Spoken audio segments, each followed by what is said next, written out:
But let's see, Mr. Kibler man, what is wrong with Hearthstone and how can we fix it? Hey everyone, it has been a while, hasn't it? It I've has. actually had a bunch of people coming into my stream since I got back to streaming Hearthstone and asking me, hey, are you going to do a State of Hearthstone style video anytime soon? And my answer has generally been that I wasn't planning on it because I thought that Hearthstone was in a pretty good place. I think that Cataclysm is the best set that they've made in many years, and I think that overall, like the style of game that Hearthstone encourages now is one that is much healthier than it has for a number of years. I think there's much more interactive gameplay, much more about the board mattering rather than there just being, endless board clears and combo decks that kill you from hand in a single turn. The game And is there's much, and also much more, I Kibler think, has classic been Hearthstone. okay, Um, hold on. There we and go. I Kibler has been streaming a lot more and has been happy about it too. So that's a big thing about this. Like, he's legitimately enjoying the game again, and you can legitimately see it in his streams. think that is a good thing. I have a lot more fun playing since the release of Cataclysm than I have in many years. However, I have not been particularly happy with what the team has done since the release of Cataclysm. Yes, please. Yes, I 100% agree with this. I've been saying this for so long.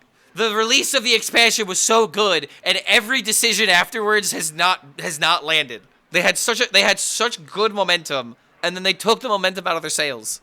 Both in terms of balance changes, generally speaking, though I do think that they've been okay for the most part until recently, and the class sets. Class sets are interesting because So he's pretty much saying, like, Imbued Druid nerf was fine, because we were all happy about that, but all of the other nerfs that have come out since Imbued Druid, in my opinion, have also missed.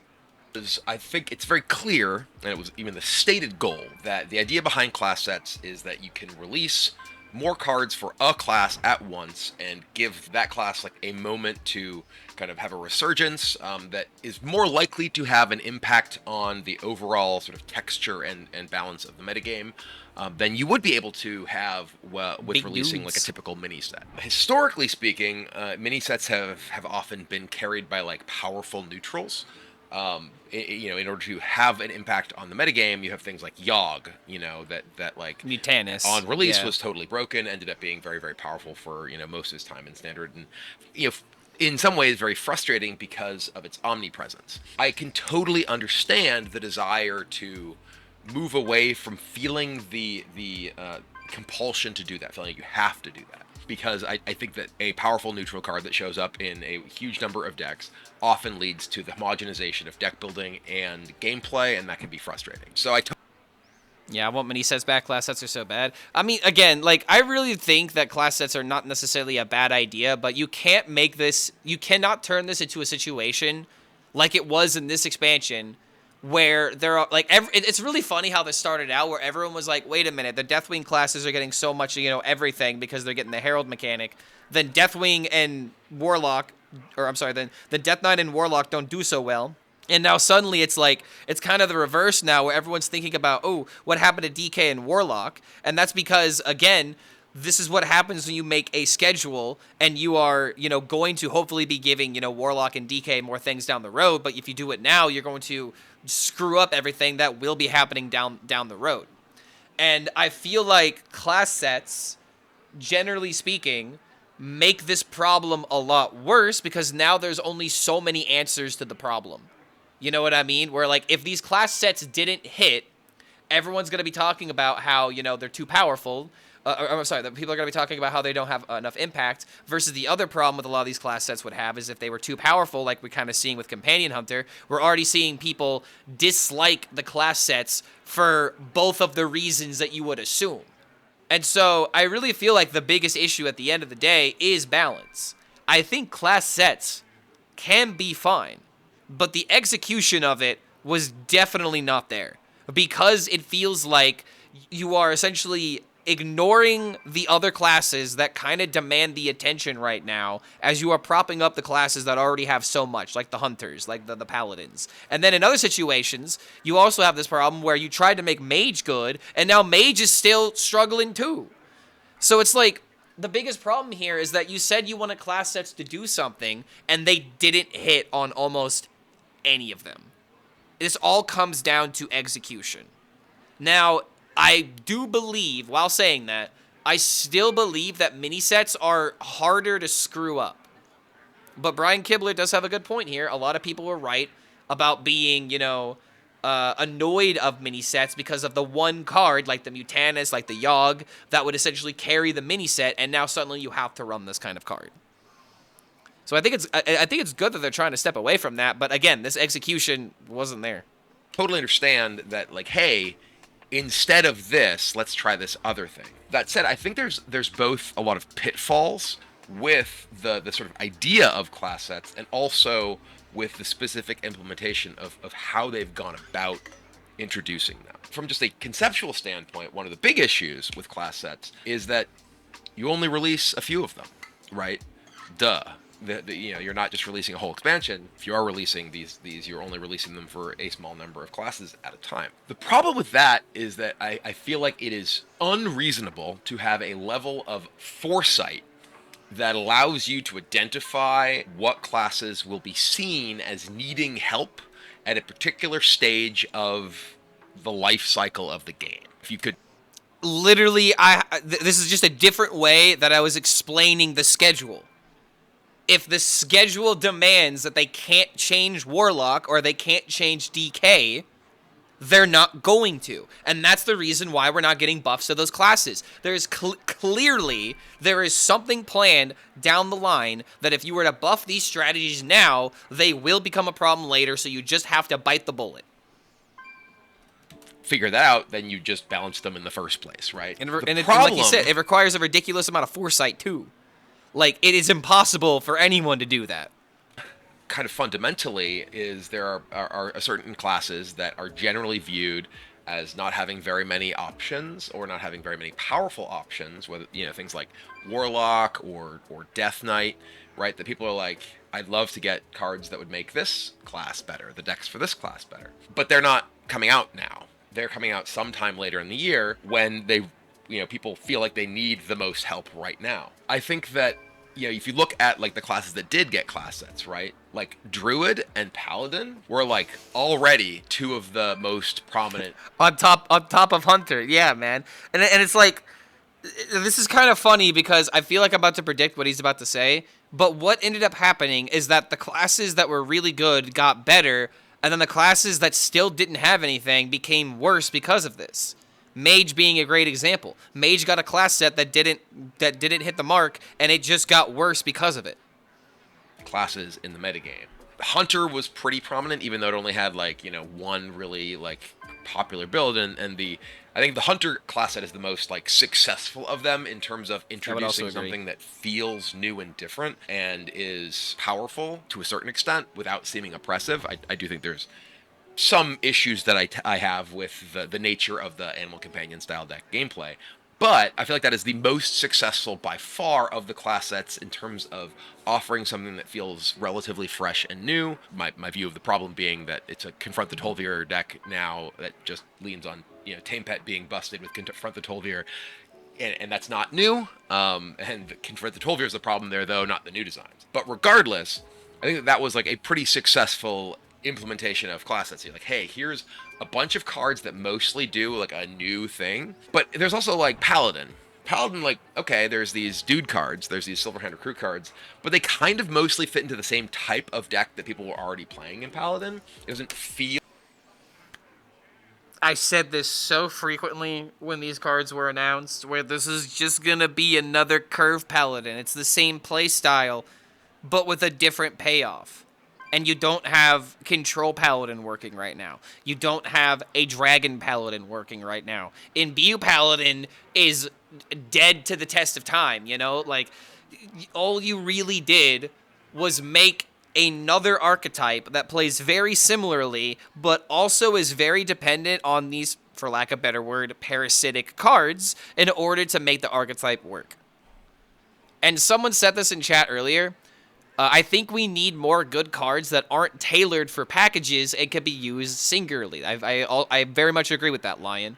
Because if you can use cards singularly, then you can use them in multiple different ways. And I really feel like that's the biggest issue with a lot of these decks right now, is that the designers have already told you how to use these cards as soon as you see them. You're using this in a dude paladin. Why would you put this in a deck that doesn't have dudes in it? You know, that's going to be the logic. So I feel like we need more open-endedness. We need more versatility. We need more things to do. You know, I just feel like that's been the issue with a lot of these decks, is that the idea is there, but they're essentially, you know, giving us of the same of what we already have. We need more. We need different options. The reason the meta sucks is because every deck plays the same, because you keep making archetypes like this. I don't even care that much about having parasitic decks, if I'm gonna be real with you. I mean, like auras. Auras are like a good example of, like, you know, a parasitic deck, but it's fun and makes sense and it does powerful things. So it's like, I really don't like the bandwagon that, you know, people are jumping on with using the word parasitic, because that's just what archetype building is. There's just a certain point where the cards are literally so dependent on each other that they become parasitic. But just because an archetype exists doesn't mean it's a parasitic package of cards. You know, and like Bashan is kind of like a great example of this. It's supposed to be a Treant card, right? No, the Treants, you don't give a shit that they're 1 mana 2/2s. You just care that they do something insane. Parasitic doesn't mean bad, yes, but everyone keeps saying parasitic in like a negative way now. They're like, these parasitic cards, they're so unfun. Why Blizzard needs to stop focusing on parasitic designs, and this is why you can't listen to the armchair, you know, gamer critics.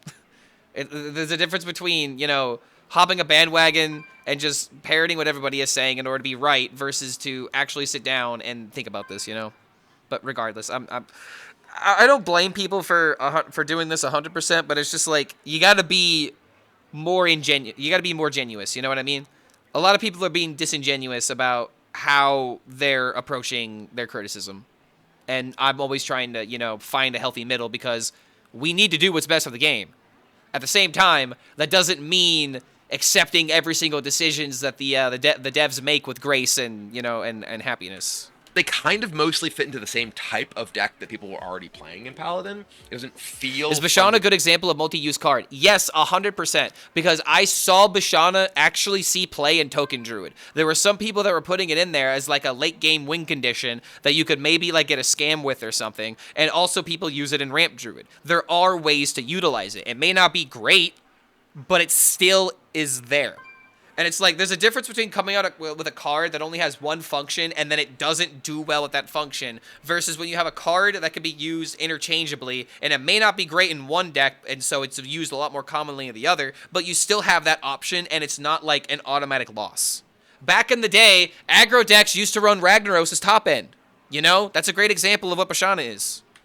Mostly fit into the same type of deck that people were already playing in Paladin. It doesn't feel fundamentally new, and Same you know, curve, because bro. of kind of the nature of other things going on in the metagame, Like Zavis. the Zavis is version another of great that example. deck that is popular, successful, powerful, whatever, just kind of feels like another Flight Maneuvers deck, which is a deck that people are already kind of bored of and frustrated by. Then you have Druid, which is the weirdest of them. Druid is just kind of a bunch of individual cards, like And yet they are the best.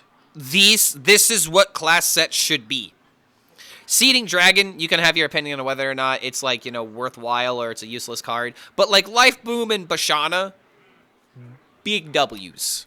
This is the open-endedness that I'm talking about. Because, yeah, everyone's going to be like, well, you never put Life Bloom in your deck, Mr. Streamer. Well, what about the times where you discovered this card and played it for 7 mana?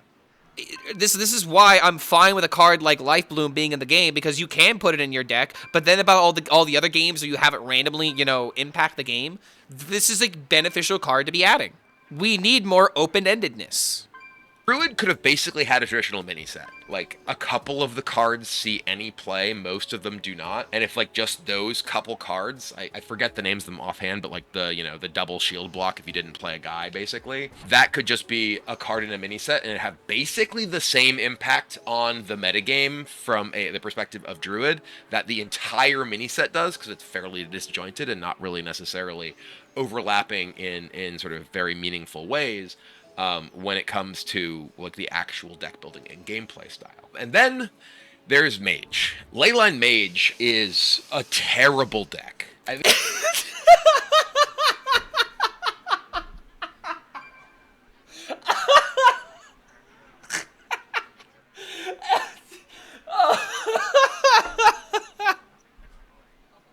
Dude, that delivery. Oh, terrible. I need to hear that again.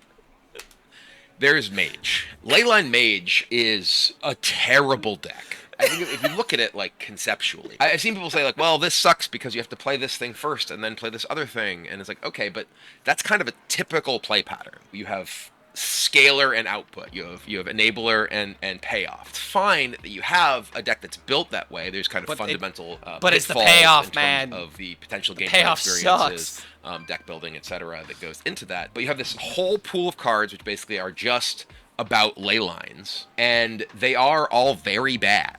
If you look at like the statistics, even after the round of buffs, and I'll get into that in a moment, there's like no version of this deck that has like a remotely winning record. I don't know with the screen editor. I don't know with the screenshot. You're a little bit, a little bit too far in. Might need to squeeze, like pull out a little bit here. I don't know the point that he's trying to draw, but Leyline Mage. I think this is the D tier in Aegis Replay. The vulnerability of the deck to any form of Just saying aggressive it's a bad deck deck. is just like enormous. You just get absolutely dumpstered by most aggressive decks, and that's most don't pull of out the here. sort of prominent and powerful decks in the metagame right now. It's fine for decks to have bad matchups. It's fine. Frankly, it is generally fine for like a package that is introduced for a class to not be particularly powerful. It's less fine when it is among the only classes that get anything. I feel like if you have these class sets, they kind of have to hit. And that's the general problem with this. Like, they literally said that they wanted these cards to be, like, meta impactful.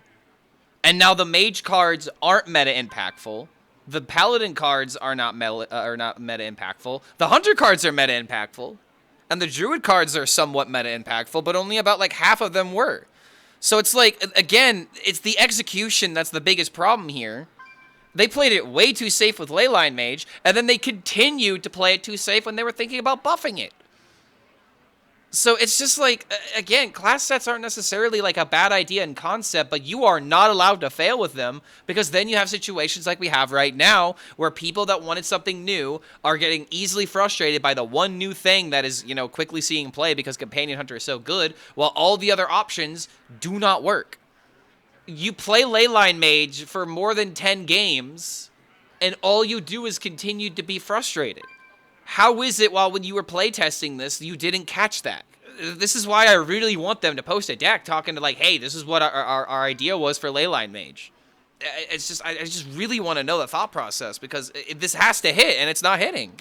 I feel like if you have these class sets, they kind of have to hit, because you are setting up the expectation. The entire idea behind doing these is that these packages like will change the metagame. That's And they why keep we're telling doing us they this will. in a different way than we did before.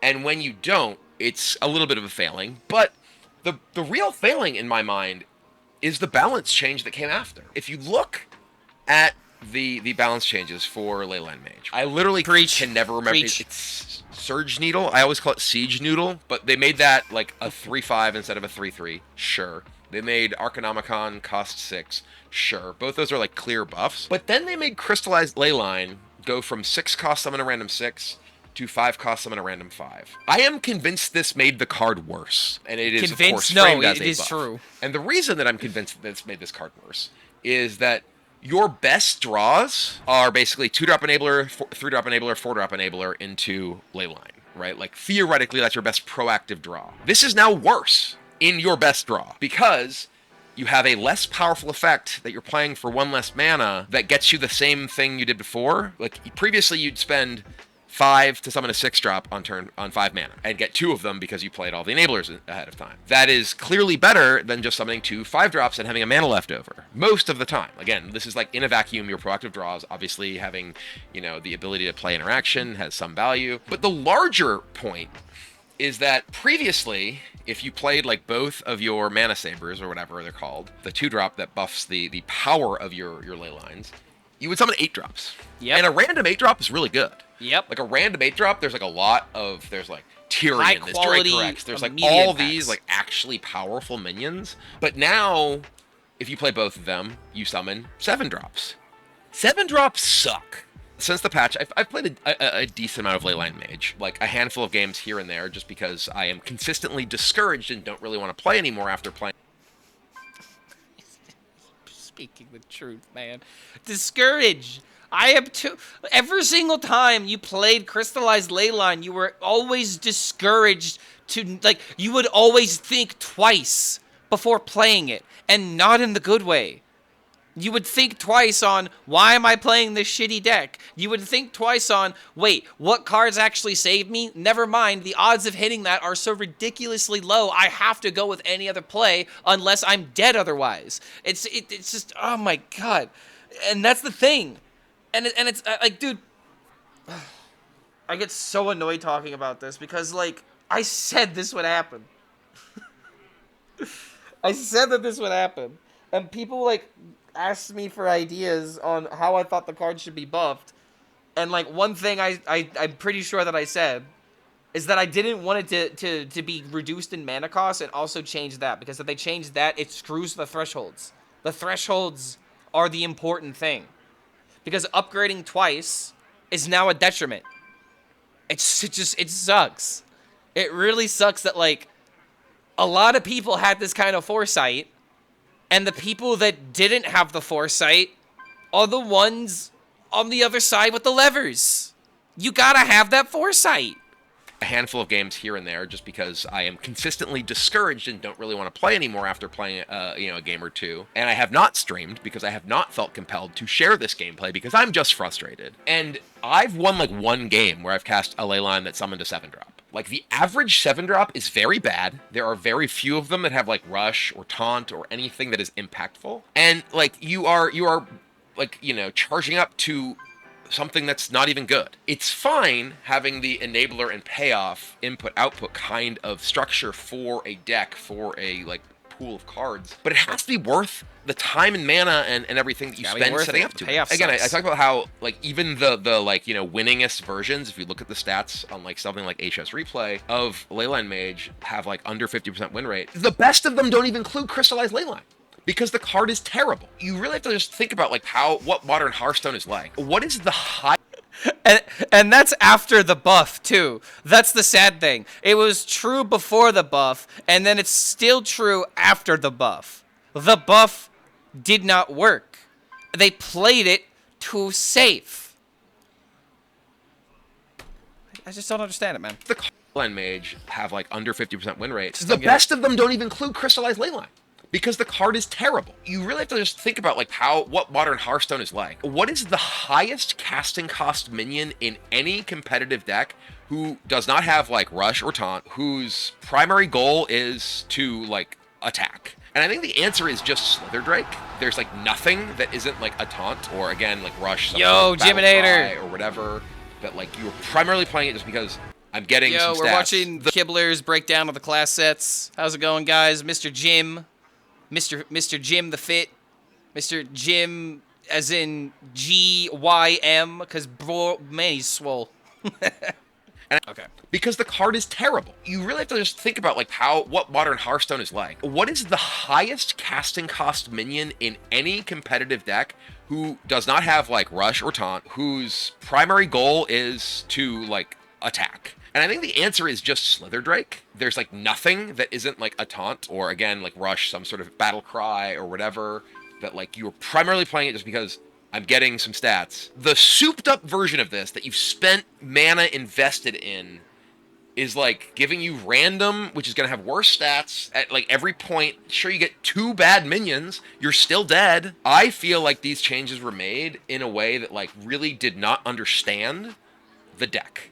And, like, what made it bad, what, like, could make it powerful. And, like, if you don't want a deck to be good, like, I've seen some arguments that, like, oh, you could make, like, Bursting Leyline, damage all opposing minions. And then it's like, sure, but that would be miserable. I think that making, like, Bursting Leyline, like, a, what is it, the half of arcane flow, and like Wait, goes so up and, bursting Leyline being an AoE, low key, I'd be for that. It's like that would just be a miserable card to play against from the other side. He does sure have a would good make point. that powerful, but like the fun thing is crystallized Leyline, right? Like like as I mentioned, like I think that the best version of it don't even play the crystallized Leyline because it's so bad, and like the best versions, most best performing versions are just burn decks, right? They're just playing bursting Leyline to kill people, and the rest of the deck is like cheap. But it was the only way to win everything. with it. Maybe that's just the world that we live in terms of like the way that Hearthstone is played. But like I talked at the beginning about how I felt. Yeah, they were like, let's make the card cheaper, boom, call it a day, and they are way out of touch. I feel like this isn't even an issue of necessarily being out of touch. This is an issue of being scared. I'll just say it, man. The main thing that Blizzard keeps telling us with their actions is that they are scared of certain decks. It seems that they are scared of what decks can become. And one of the biggest problems that Blizzard has had with the past is making something too strong and then not being able to tone it down and then just having to kill it. And they're like, this is a problem with card design. You can make a card that's really that's too weak, or a card that's too strong, and you have to decide which archetypes get to have the two strong cards, which archetypes are going to have the two not powerful enough cards, Like, it's just an issue of, I keep feeling like, instead of making powerful cards, they keep deciding on the weaker variants, the less fun, the less, powerful iterations of these cards for the sake of balance, and then we're still not balanced at the end of the day. We're just making weak cards that piss people off and burn people out faster. Yeah, Zacho said this during Ngoro 2. They're scared shitless, and it's like with quests. They did not want quests to be good. They clearly did not want a deck like Leyline Mage to be good because it's it's the combo deck that cheats all the mana, draws all the cards, and then deals all the damage. Well, why can't we have a deck like that? We can have one deck that's like that does that well, can't we? I thought the whole point was having a good mix. When did we become so scared of Hearthstone being Hearthstone? And when did we become so scared of things that don't use minions? Again, the problem isn't these archetypes existing. The problem becomes that there's only one type of deck that exists. When we have a control meta and only control is good, and an aggro meta only aggro is good, and a combo meta only combo is good. You need to have this balance. It is so important. Because you're going to have all these great ideas that just fall flat because the balance isn't there. And that's what people are primarily pissed off about. They want to play these cards, they want to play these classes, but they can't because the game doesn't allow it. Hearthstone nowadays is just hitting you in the face.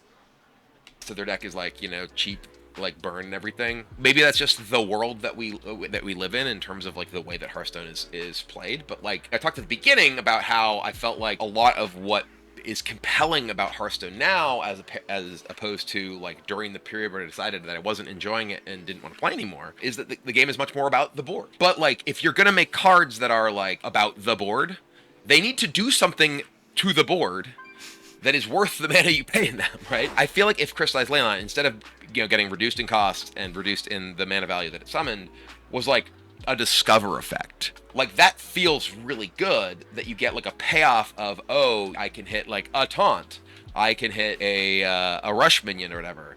And maybe that's too powerful. I doubt it. Even then, I feel like you made the card worse with your buff by making it, cost less and summon a weaker thing. If you wanted to buff it, you can just make it cost less. You don't have to make it also summon a weaker thing, because then you at least have the dream of getting to 8s, and that is powerful. Getting to 8s was powerful with the previous iteration. It was the only way to win. Like, the stuff that led up to it was a bit too weak. Arcanomicon was a bit too weak. But, like, you still got to have powerful turns where you summoned multiple 8s because the random pool of 8s is actually pretty strong. Well, then the problem is the lack of ways to clear the board if the best deck hits you in the face. And that's not necessarily true, man. It's not necessarily the lack of AoE. It's the lack of general, like, comeback mechanics. There's not a lot of lifesteal right now. There's taunts. There's ways to defend with taunt. But there's not a lot of situations that put you, back ahead. And the reason why is because, people wanted a board-based meta, and they wanted, the board to matter. And the big problem that has been an issue with the game is the fact that a lot of people just felt like, you know, playing into the board was always bad because it played into your opponent more than it enabled your own win condition. But now we have the opposite problem where board is the thing that matters the most, and not in the good way, because it just feels like whoever plays the beat stick first is going to win the game. Like, there needs to be ways to deal with the beat sticks. And one of the best cards of the game, the Slither Drake, has elusive. So it's like you have to outboard that. And it's like, Hearthstone has always had an issue of going first versus going second. This is not like a newer problem, but the problem is so much more worse now than it was previously. It's so obvious. You can literally see it in the games, you know? And now, like, the thing that you charge up to ends up being 7, and 7s are on average very, very, very bad. Like, I think I have summoned so many 3/3s and 4/4s and, like, you know, 4/6s from, like, you know, 7 drops, whatever. And it's like, okay, these do nothing. I die. And frankly, in many of the situations, even if I've gotten 7/7s, they're not good either, because, you know, when you're spending the Brian mana Kibler, in a competitive let me game, know when you roll the 7/1s, all right? You think the 3/3s are bad? Roll some 7/1s and tell me how quickly you log out of the game, all right? I'll tell you what. to either. Roll some because, 7/1s. you know, when you're spending the mana in a competitive game to, you know, just summon some dudes against any deck that isn't a slow control deck. Against slow control deck's great, you know, but against any deck that isn't a slow control deck, just generating numbers on the even board against the slow past a control certain decks, they point can in the deal with game it. is not doing enough. You are just So, getting like, killed. I deck doesn't feel work.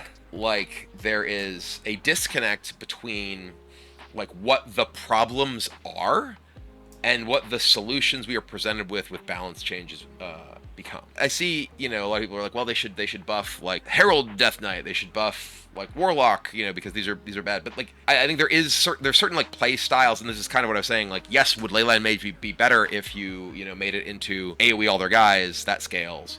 Even if it started at, like, 1 or 2, would it be better? Yes. Would it be more fun? Absolutely not. That would be a miserable play experience to go up on that on a regular basis. The goal isn't that we make this deck more powerful in a vacuum. The goal is that we make overall experience more fun, and the experience being more fun has to do with both power level and you know, balance, but also the gameplay experience. And I think the gameplay experience of, I'm gonna, you know, roll the die to hit 8s is actually fun. The gameplay experience of I'm going to discover, you know, trying to discover these 8s is actually fun. Just repeatedly nuke your board, burn you out. And, like, and you still have the option, keep in mind, you still have the option to go for burn. You know? It's just another way of being able to play the deck. But because you can't go for roll the random minions, you are forced to only think about the deck as a burn deck. This is where the open-endedness is so important. Again, like, you need decks that can work in several different, or you need cards that can work in several different ways. You know? Out. And it's not like they need to be very complicated. fun. I think there's the sort of the same argument can be made against certain buffs for, like, Warlock that end up making the egg decks better, or buffing more things in, like, Herald Death Knight that, like, just make their AoE better so they kill all your things. And I think more of that is about, like, the context of that a bird the rest squawking? of the metagame to a certain extent, rather than, like, structurally the cards, like, not Dude, that's a bird potentially being squawking. good. But I think that structurally, the Leyline cards are just bad. There isn't really a meaningful context in which I think that they are, like, especially powerful, unless, again, the world is full of a bunch of slow control decks where you will run them out of removal by playing Leyline and just making assorted stats here and there, but that's just not the world that we live in at all. That's kind of where I'm at. I feel like there's very strange decision-making that's going on, particularly in light of the philosophy or apparent philosophy behind class sets in terms of how these sets are designed, and in terms of, more pointedly, the balance changes in the wake of them. Because I think, again, they actively made a bad deck worse in the way that they buffed it. And I just kind of wish they'd see that. Less of a state of Hearthstone and more of a, you know, thoughts on class sets and balance changes, because I think Hearthstone in general He had a lot to is say in a about the much state of better the game. place than it was. I am still playing Hearthstone. I, you know, have been discouraged since the recent balance patch, because I feel like I want to play in a lot harder to make an content, environment I'll tell where you I get that to much, try man. new stuff, and it feels good to play rather than just discouraging and depressing to just repeatedly lose every time that my deck seems to do what it's designed to do, and that is a terrible thing. Anyway, let me know what you think about class sets, about recent balance changes and everything, and, you know, maybe we'll do more of these soon, depending on how things go in the world of Hearthstone. So, I pretty much have been, spewing my opinion, but just to cleanly wrap things up. Again, I don't think class sets are a bad idea. But much like Kibler said in this video, the devs have to have the foresight, and they got to be correct with their foresight, more importantly. They have to have the foresight to know what's going to happen, what's going to hit, and they essentially need to know what the meta is going to be. They are a lot more dependent on getting this right, because if they are wrong, and if they decide to do what they did this time, and trying to buff things, and then they miss again, now we have to wait, another X amount of weeks before the game is going to feel different, and now we're left with this mess. Like, this all could have been different. This all could have been somewhat balanced, and I think that if they originally would have just posted the Leyline Mage deck with the 5-mana Leyline that summons 6 drops, it would have been fine. 100% I believe it would have been fine. But they were worried one way or another, and they let that fear dictate their decisions. And I'm going to be real with you. It has felt like Hearthstone devs have let fear motivate them more than anything else in the last 2 years. I don't believe fear to be an effective motivator. The fear of people reacting a certain way to decks. The fear of people saying this mechanic is unfun. They just need to make the things work. They need to make archetypes that function. Because people are going to complain one way or another. But the worst thing that a game could be is boring. And as of right now, I believe Hearthstone is very boring. And the balance patches that come out immediately make the game boring again. Because they don't address the problems. I love how Brian Kibler is just able to, come up with these videos and just very cleanly explain why a lot of people are frustrated. Because he's 100% correct, dude.